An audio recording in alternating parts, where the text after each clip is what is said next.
Chapter number 2 का next topic है जी rectangular components of vector. ये बोर्ड के पेपर में एज अ लॉन्ग क्वेश्चन और एज अ शॉर्ट क्वेश्चन दोनों आ सकता है। और इसका कॉन्सेप्ट जो है वो मोस्ट इम्पोर्टेंट है, क्योंकि नेक्स्ट लॉन्ग क्वेश्चन जो है वो आपका इसी पे लाई करता है, इसी कॉन्सेप्ट पे लाई करता है। सो इसको समझना ध्यान से बहुत ज़रूरी है। देखते हैं कंपोनेंट ऑफ वेक्टर क्या होते हैं। आपके पास बोर्ड के अंदर कुछ इस तरह का क्वेश्चन आ सकता है कि what are rectangular components of a vector, और आप इन वेक्टर को एक, अगर आपको रेक्टेंगुलर कंपोनेंट्स गिवन है तो कैलकुलेट वेक्टर को आप कैलकुलेट करें। क्लियर। सो इसी तरह आपने अटैम्प्ट करना है। एज सुन एज जैसे ही ये चैप्टर ख़त्म होता है तो वैसे ही आपको इस पूरे चैप्टर के जो नोट्स हैं वो अवेलेबल हो जाएंगे। तो आपने इसको सेम इसी तरह इन स्टेप्स को फॉलो करते हुए क्वेश्चन को अटैम्प्ट करना है, अगर आपको बोर्ड के अंदर ऐसा लॉन्ग क्वेश्चन आ जाए। सो कंपोनेंट ऑफ वेक्टर होता है क्या है, the effective value of a vector in a given direction. किसी भी वेक्टर की एक गिवन डायरेक्शन के अंदर जो वैल्यू होगी या जो उसका पार्ट होगा उसको आप कंपोनेंट ऑफ वेक्टर कहते हैं। वेक्टर से हटके छोटी सी एग्जांपल है, फ़र्ज़ करें आपके पास 5 रुपये हैं और आप उसको 2 हिस्सों में डिवाइड करते हैं। आप उसको 4-1 में डिवाइड करें या 2-3 में करें या जो भी आप अपनी मर्ज़ी का कॉम्बिनेशन बनाएं। सो 2-3, 2 या 3 या 1 या 4, वो बेसिकली 5 का क्या होगा, एक पार्ट होगा। तो each part will be known as component of 5। Clear. इसी तरह किसी भी वेक्टर का जो हिस्सा बनेगा उसकी डिवीजन के बाद, यानी आपने वेक्टर को 2 हिस्सों में डिवाइड करना है, तो जो उसका ईच पार्ट होगा उसको आप वेक्टर का क्या कहेंगे, कंपोनेंट कहेंगे। क्लियर। अब रेक्टेंगुलर कंपोनेंट्स कौन से होते हैं, चूँकि आपने रेक्टेंगुलर कोऑर्डिनेट सिस्टम पढ़ा है तो आप उसको रेक्टेंगुलर क्यों कहते थे, क्योंकि वो दोनों एक दूसरे से 90 डिग्री पे लाई करते थे। सेम हेयर, ऐसे कंपोनेंट्स जो दोनों एक दूसरे से परपेंडिकुलरली लाई करें या दोनों एक दूसरे से राइट एंगल पे लाई करें, उनको आप क्या कहते हैं, रेक्टेंगुलर कंपोनेंट कहते हैं। सो ये पर्टिकुलर एग्जांपल में आपके पास कोई एक वेक्टर ए है, तो ए एक्स और ए वाई ये इसके दो कंपोनेंट हैं। ए एक्स अलॉन्ग एक्स एक्सिस है और ए वाई अलॉन्ग वाई एक्सिस है। ए एक्स को हम हॉरिजॉन्टल कंपोनेंट भी कहते हैं और ए वाई को आप वर्टिकल कंपोनेंट भी कहते हैं। जितने किसी भी प्लेन में चूँकि 2 एक्सिस होते हैं इसलिए 2 कंपोनेंट होंगे, और स्पेस के अंदर 3 एक्सिस होते हैं, that's why a vector will have 3 components in space.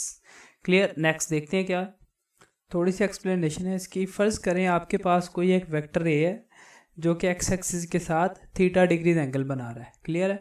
अब इसके कंपोनेंट्स कैलकुलेट करने के लिए सिंपल 2 स्टेप हैं जो कि आपने फॉलो करने हैं। फर्स्ट स्टेप ये है कि आप एक परपेंडिकुलर ड्रॉ करें वेक्टर की टिप से, कहाँ, एक्सिस पे।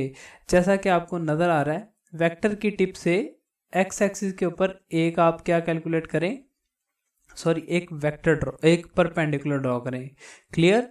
नेक्स्ट दूसरा स्टेप क्या है कि इसी तरह जिस तरह आपने एक्स एक्सिस पे परपेंडिकुलर ड्रॉ किया है इसी तरह आप वाई एक्सिस के ऊपर एक परपेंडिकुलर ड्रॉ करें। क्लियर है।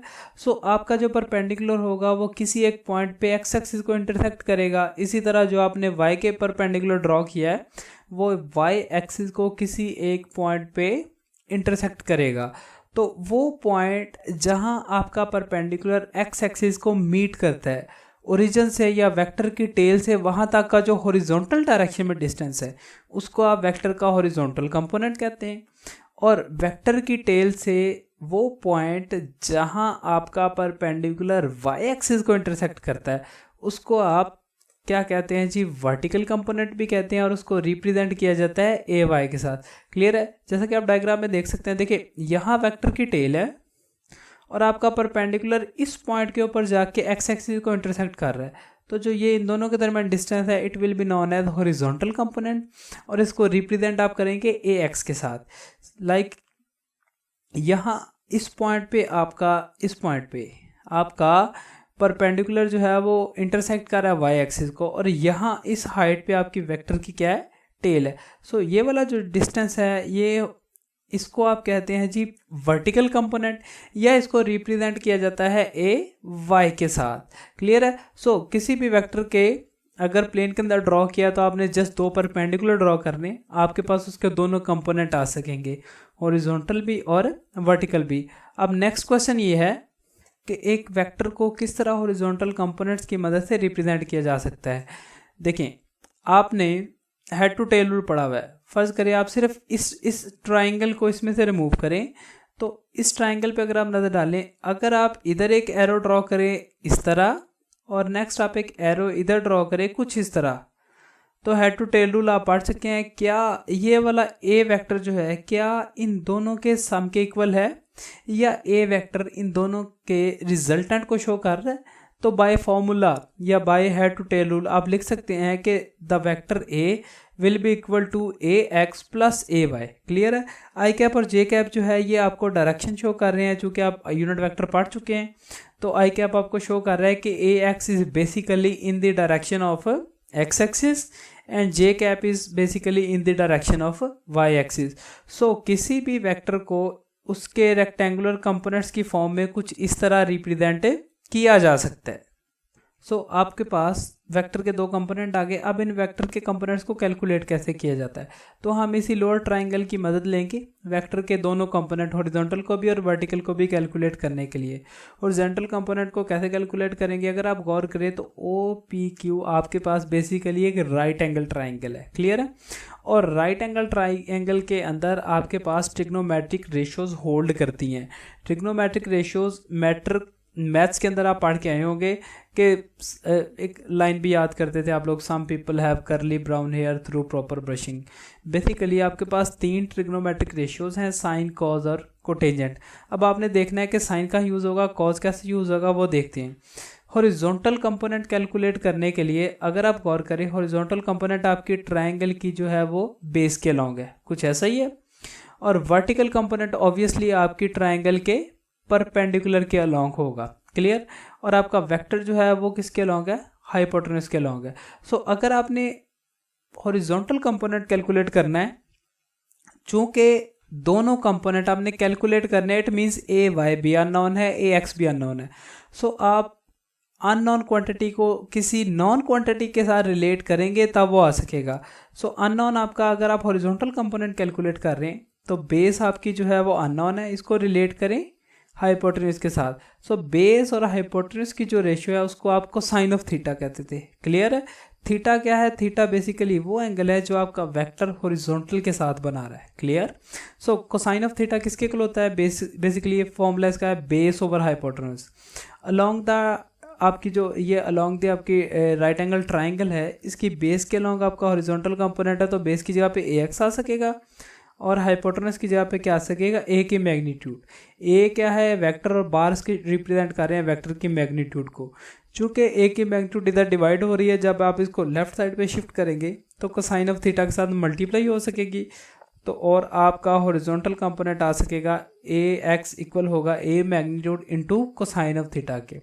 सो किसी भी वेक्टर का अगर आपने हॉरिजॉन्टल कंपोनेंट कैलकुलेट करना है तो सिंपल उसकी मैग्नीट्यूड कैलकुलेट करें, और जो एंगल वो एक्स एक्सिस के साथ बना रहा है उसका कोसाइन थीटा लेके दोनों को मल्टीप्लाई कर लें, तो आपके पास उस वेक्टर का हॉरिजॉन्टल कंपोनेंट आ सकेगा।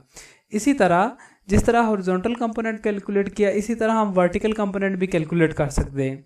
सेम वही ट्राइंगल को आप कंसीडर करें।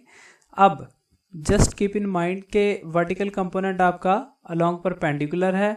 अब आपका अननोन क्या है जी? आपका परपेंडिकुलर अननोन है और आपने उसको कैलकुलेट करना है यूजिंग हाइपोटेनस।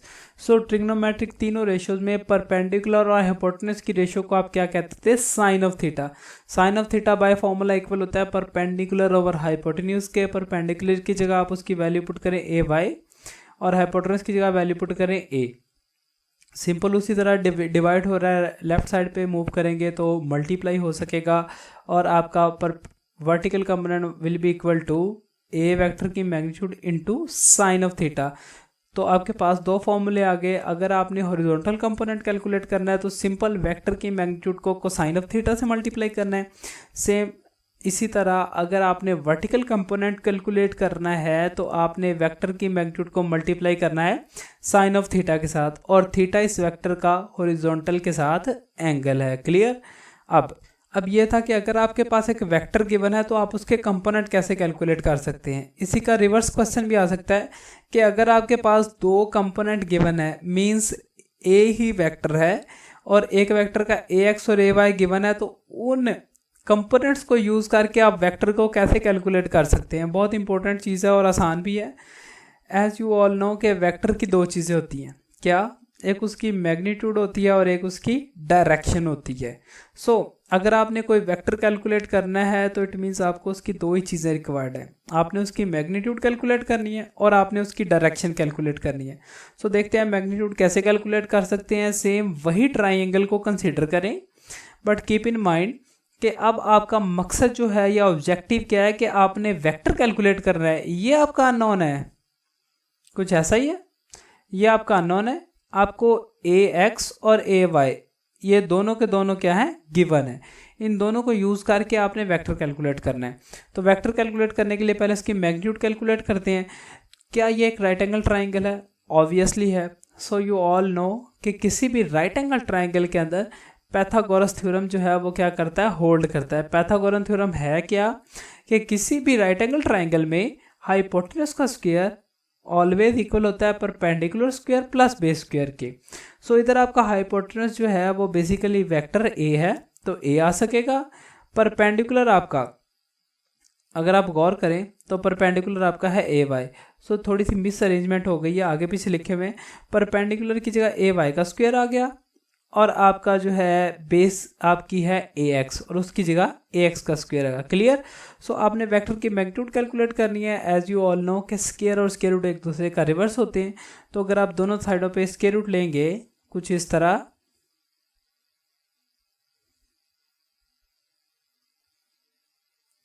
चूँकि राइट साइड के लेफ्ट साइड के ऊपर आपका स्क्वायर स्क्वायर रूट दोनों इकट्ठे आ गए तो दोनों कैंसिल आउट हो सकेंगे, सिंपल ए रह गया। और इस साइड पे आपका ए x square plus A Y square आ सकेगा जो कि आपके वेक्टर की मैग्नीट्यूड को शो कर रहा है। क्लियर? सो वेक्टर की मैग्नीट्यूड आप कैलकुलेट कर सकते हैं अगर आपको दोनों कंपोनेंट पता है। नेक्स्ट वेक्टर की दूसरी चीज़ कैलकुलेट करनी है जो कि उसकी डायरेक्शन है। सेम वही ट्राइंगल आप कंसीडर करें। अब दोबारा क्वेश्चन जरा समझें, हमने वेक्टर का क्या कैलकुलेट करना है, डायरेक्शन। और डायरेक्शन स्पेसिफाई होती है किसके साथ, थीटा के साथ। आपको गिवन क्या क्या है, आपको हॉरिजॉन्टल कंपोनेंट भी गिवन है और आपको वर्टिकल कंपोनेंट भी गिवन है। ये अननोन है। क्लियर? ये आपके पास है अननोन। इसका मतलब है आपने परपेंडिकुलर और बेस ऐसी ट्रिग्नोमेट्रिक रेशियो यूज करनी है जो कि परपेंडिकुलर को रिलेट करेगी बेस के साथ। तो परपेंडिकुलर और बेस की रेशियो को आप सब जानते होंगे कि टेंजेंट थीटा कहते हैं। So tangent theta by formula equal होता है परपेंडिकुलर और बेस के। इस ट्राइंगल के अंदर परपेंडिकुलर आपका रिप्रेजेंट हो रहा है वर्टिकल कंपोनेंट या ए वाई से, और आपका जो बेस है वो रिप्रेजेंट हो रही है हॉरिजॉन्टल कंपोनेंट या ए एक्स से। सो परपेंडिकुलर की जगह ए वाई आ सकेगा और बेस की जगह आपके पास ए एक्स आ सकेगा। ए वाई और ए एक्स आपने थीटा कैलकुलेट करना है। टेन को जब लेफ्ट से राइट पे शिफ्ट करेंगे तो it will get a negative sign या इन्वर्स हो सकेगा। So theta will be equal to tangent inverse A Y over X. ये फॉर्मूला यूज़ करके आप वेक्टर के डायरेक्शन कैलकुलेट कर सकते हैं और ये वाला फॉर्मूला यूज़ करके आप वेक्टर की मैग्नीट्यूड कैलकुलेट कर सकते हैं। अगर आपके पास मैग्नीट्यूड और डायरेक्शन दोनों आ गई इट मीन्स आपने वेक्टर कैलकुलेट कर लिया। क्लियर है? सो कंपोनेंट अगर आपके पास वेक्टर गिवन है तो आप उसके दोनों कंपोनेंट कैलकुलेट कर सकते हैं, और अगर आपके पास दो कंपोनेंट गिवन है तो आप वो वेक्टर को कैलकुलेट कर सकते हैं।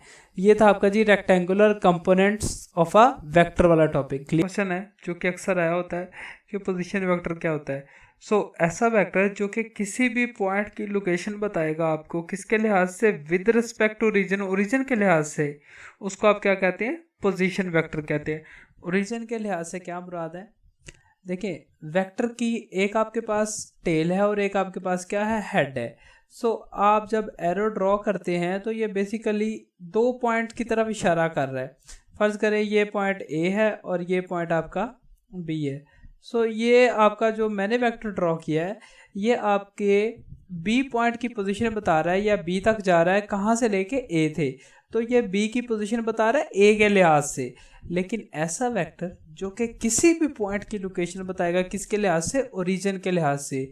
या शॉर्टकट आपको अगर बताऊं तो ऐसा वेक्टर जो ओरिजिन से स्टार्ट हो रहा होगा इन आइदर डायरेक्शन, किसी भी डायरेक्शन में हो, उसको आप क्या कहते हैं, पोजीशन वेक्टर कहते हैं। और सिंपली इसको ओ से रिप्रेजेंट किया जाता है। ओ का मतलब यह है कि आपका वेक्टर ओ से स्टार्ट हो रहा है और पर्टिकुलर पॉइंट ए तक जा रहा है। क्लियर है? इस एग्जाम्पल में अगर आप देखें आपके पास कोई वेक्टर है ए जो कि ओरिजिन से स्टार्ट हो रहा है और ये थीटा डिग्री एंगल बना रहा है। क्लियर। इसका हॉरिजॉन्टल कंपोनेंट ए है और वर्टिकल कंपोनेंट इसका बी है। ऑर्डर्ड पेयर की फॉर्म में ए भी लिखा जा सकता है, या आप इसको ए आई कैप और बी जे कैप लिख सकते हैं, या इसकी मैग्नीट्यूड आप कैलकुलेट कर सकते हैं। आई कैप, ये आई कैप के कोफिशिएंट का स्क्वायर और जे कैप के कोफिशिएंट का स्क्वायर। क्लियर। सो ये था पोजीशन वेक्टर आपका।